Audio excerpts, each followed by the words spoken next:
Aujourd'hui, on va réaliser une recette algérienne. Elle s'appelle le rechta et c'est une sorte de pâte qu'on fait à la maison avec une sauce. Donc on va commencer par la pâte. Pour la pâte, il nous faudra de la semoule fine, voire extra fine. Il nous faudra pour 1 kg de semoule, il nous faut 2 cuillères à soupe d'huile.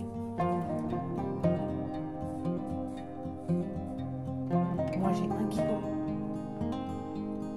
et demi. Voilà. Donc, comme je vous ai dit, pour 1 kg, il vous faudra 2 cuillères d'huile. C'est simplement pour que notre pâte, quand on la passe à la vapeur, elle forme plus une pâte en fait. Et il nous faudra du sel et de l'eau. En premier temps, on va un peu sabler notre semoule avec l'huile.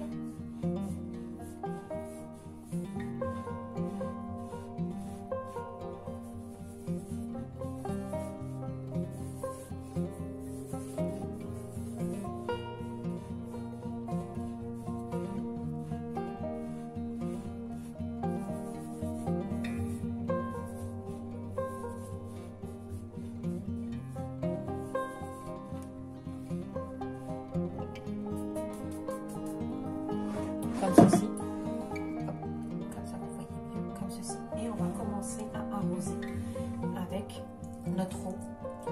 Il faut qu'on obtienne une pâte assez, pas trop dure et pas trop molle.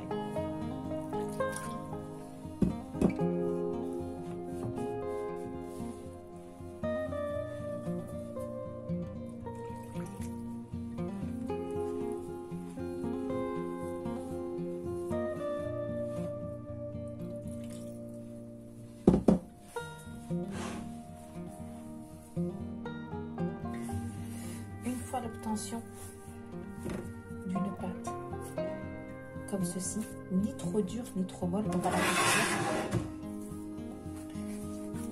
sur notre plan de travail pendant une dizaine de minutes.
Pendant un quart d'heure.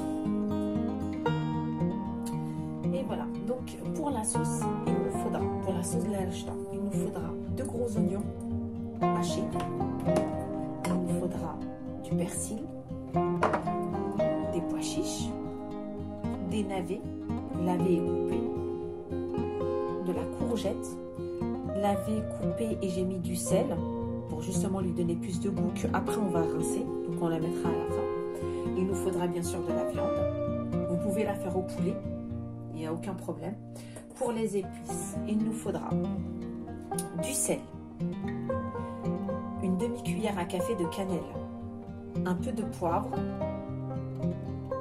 du cumin, du gingembre, une feuille de laurier. Il nous faudra de la coriandre séchée et il nous faudra un peu de cumin. Donc ça, c'est pour la sauce car c'est une sauce blanche. Donc ça, c'est pour les épices. Je répète, du sel, du poivre, de la cannelle, du curcuma, du gingembre, une feuille de laurier, du cumin et un peu de coriandre séché. De préférence, la cannelle en bâton, c'est mieux. Mais moi, bah écoutez, je n'arrive pas à mettre la note dessus. Donc voilà, on va la faire avec de la poudre. Donc dans un faitout, on va mettre de l'huile.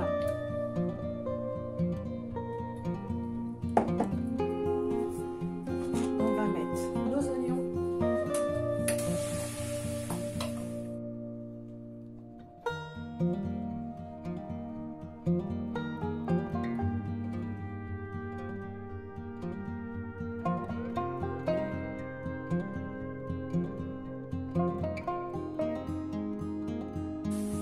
Désolée, et il nous faudra un peu de purée d'ail, donc une demi-cuillère.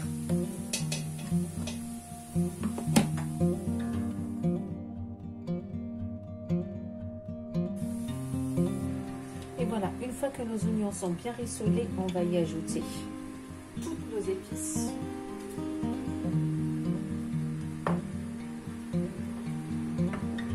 Nos pois chiches.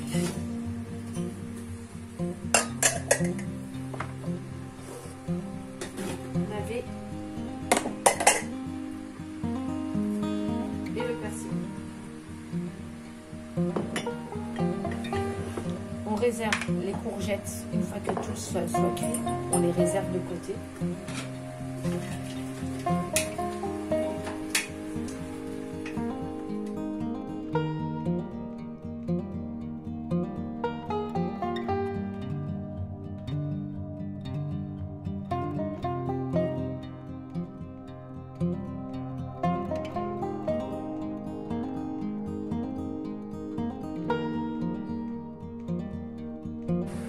On va ajouter notre viande.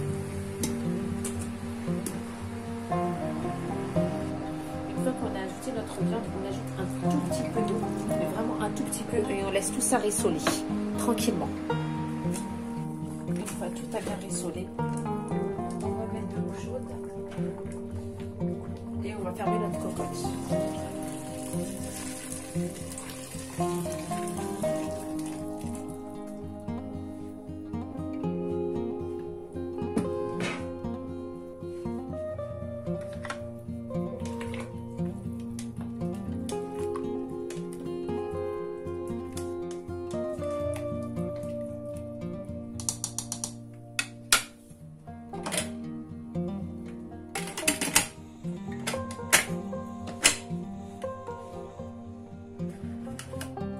Une fois notre pâte prête, on va la découper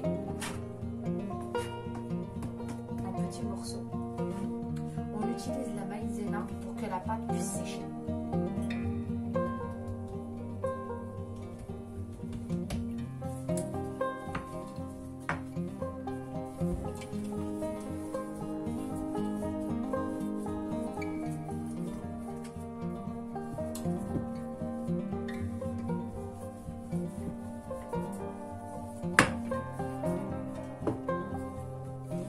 Étale comme ceci et on les laisse encore un peu reposer.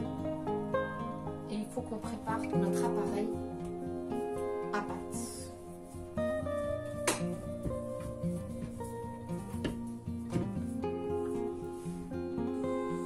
Une fois notre pâte, tous nos pâtons de pâte étalés comme ceci, on va les faire passer dans une machine à pâte. Donc on va mettre d'abord le numéro 3.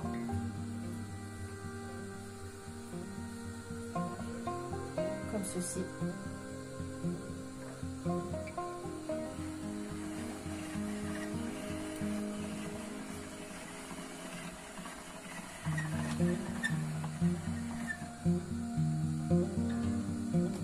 On récupère notre pâte, on a le numéro 7.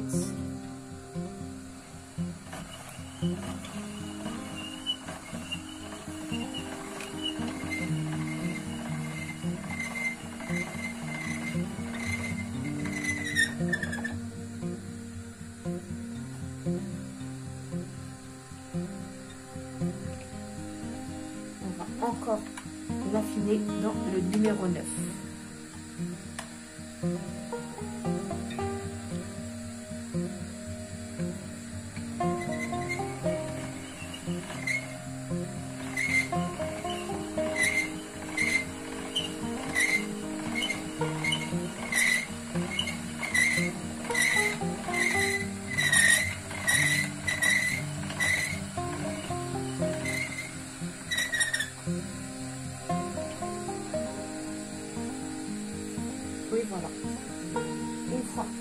pâte bien fine, on va l'étaler sur un tissu. Une fois qu'on a étalé notre pâte dans le numéro 3, numéro 7, numéro 9, on laisse notre pâte sécher pendant une dizaine de minutes.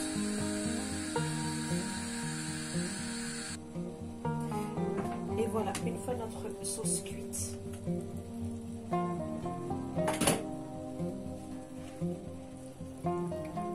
elle est cuite. On va rajouter les courgettes après les avoir rincées du sel.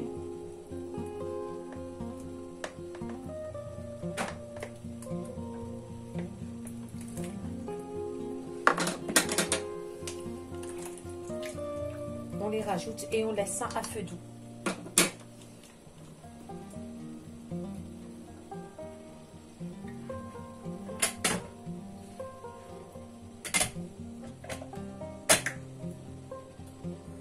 Une fois notre pâte reposée, passée dans le numéro 3, numéro 7, numéro 9, on le passe dans la partie tagliatelle, comme ceci.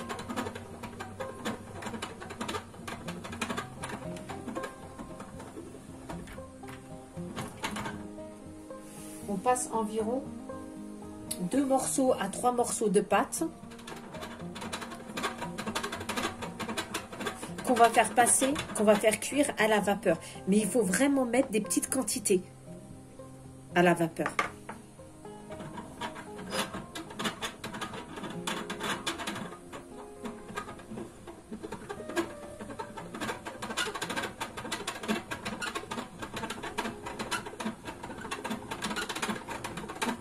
Et on sait toujours de la maïzena pour qu'il reste vraiment séparé.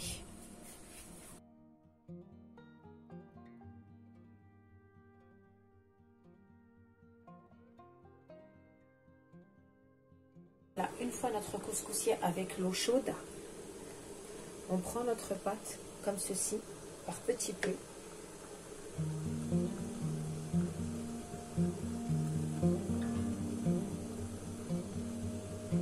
Et on essaye de bien la répartir dans tout le couscoussier, mais vraiment petite quantité.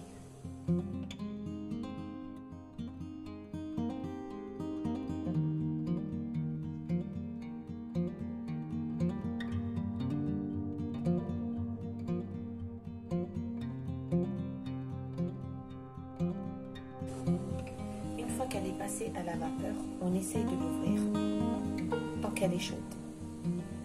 Mais elle se sépare assez facilement. Et voilà.